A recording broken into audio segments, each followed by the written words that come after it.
What's up, everybody, and good morning. It's your boy Diggs again from Diggs and Ghosts, and this is the second installment of Two Up with Diggs. Today I want to be talking about a pretty controversial, polarizing, fun word, topic amongst motorcycle community, but it's also discussed heavily outside of our circles as well, and that's lane splitting. Now, I actually heard another term by one of my good friends, and he's actually, I consider him a mentor now, named Robert Pandya of the Give a Shit Foundation, and he said that we should be calling it lane sharing, not splitting. As you can see, as I'm riding between cars, I'm absolutely not splitting their lane, nor am I taking any of their position. I'm just getting my small slice and sharing the outside corners that they're not using anyway. I do think that's an important way to discuss it, just purely because it helps the dialogue better. We're taught from a young age that sharing is caring, but as adults we don't want to split a damn thing, not even the tab at the bar. So I think just changing those two words out will help speed along this process.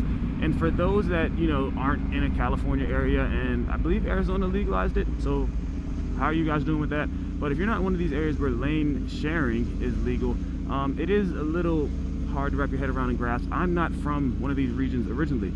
I was born and raised in Maryland, so a lot of my riding came with, you know, traditional laws.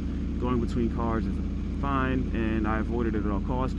Even moving to California, it took me some time to get used to it. Nonetheless, onto some of the pros and cons of lane sharing. Contrary to popular belief, motorcycles, we don't just have death wishes where we want to drive between cars because we think it makes us look cool or anything.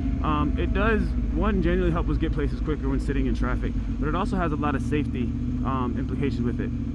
However, there are some benefits for the car drivers as well, especially in major cities like Los Angeles. I know New York probably could benefit from it as well, but most major cities, there is quite a bit of traffic, and due to said traffic, motorcyclists actually are hindering your time to get to your destination by being in the traffic. If you imagine, for any instance, that there's, say, 5,000 motorcycles on a congested highway at any given time, that's going to back you up quite a bit. So if you were to move every single motorcycle that's between you and your destination into the center lane, all of those cars now get to move up, say, 7 feet. 7 feet times 5,000 is a big number that translates into some miles. So yeah, traditionally in, you know, olden days when bikes were air cooled, it definitely helped the bike from overheating. That's not the case anymore. If your bike overheats from stopping, take it into a shop, get it looked at. But the heat still does affect us riders. I know that in some of the hot days when this lovely R1 crossplane engine decides that it wants to get up to 225 degrees, it is quite warm between my thighs. It sounded weird, warm between my thighs. But anyway, I just, you know, it does help when I'm able to consistently be moving. It keeps the bike cooler, but it also keeps air moving there. Big trucks. Being able to move air around while on the bikes is definitely beneficial. Helps the rider stay cool. That doesn't really help you car drivers, but you know what? It's not all about you. Lastly, the biggest benefit comes from the safety standpoint, and that is because we all know that car drivers aren't the most attentive people in the world. One of the big issues that they run into is deciding they want to text and drive, eat pizza and drive. I don't know, what else do you guys do? Put on makeup and drive? Watch Hulu and drive? I don't know. Whatever you're doing in driving is a big detriment to our life because you're not used to seeing the profile of a bike in most places. Also, if we're sitting in the lane of traffic, you push us out. I don't think that your cell phone's worth a manslaughter charge, but the fact of the matter is, a lot of you people, and as in you people, I mean you car drivers who don't understand motorcyclists, decide that doing everything while driving is important. So that if we are not in front of you, you can't kill me. There are responsibilities, both car drivers and motorcyclists. Our responsibilities go into, one, knowing your environment, knowing the speed limits, not going overly fast in an area where cars can't go close to the same speed, because you're creating a very dangerous delta in which you're not going to be able to brake by the time they cut you off. They're not going to see you until after they've already hit you. Not good.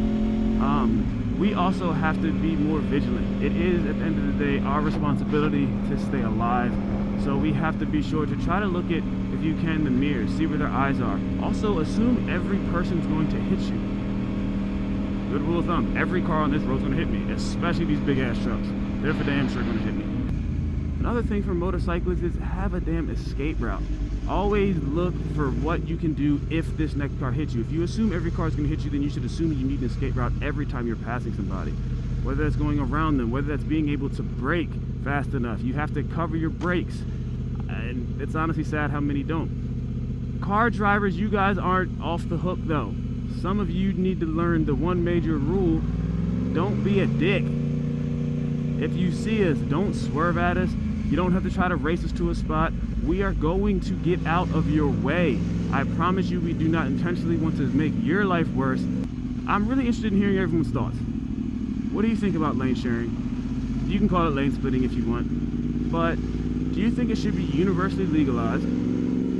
What are some tips and tricks that I know I've missed, because I'm not trying to make this a 45-minute video. See, this is a dickhead move. Also, be sure to comment anything else you'd like us to talk about. This will be an ongoing series. It's only going to get better and better as we get more engagement, and I have a better understanding of what type of questions people have. We can also make discussion based. I can't wait to talk about some MotoGP races. Aragon past weekend was awesome. So, nonetheless, I am out. You guys have a great day. Stay up. Ride your ride. Deuces. No.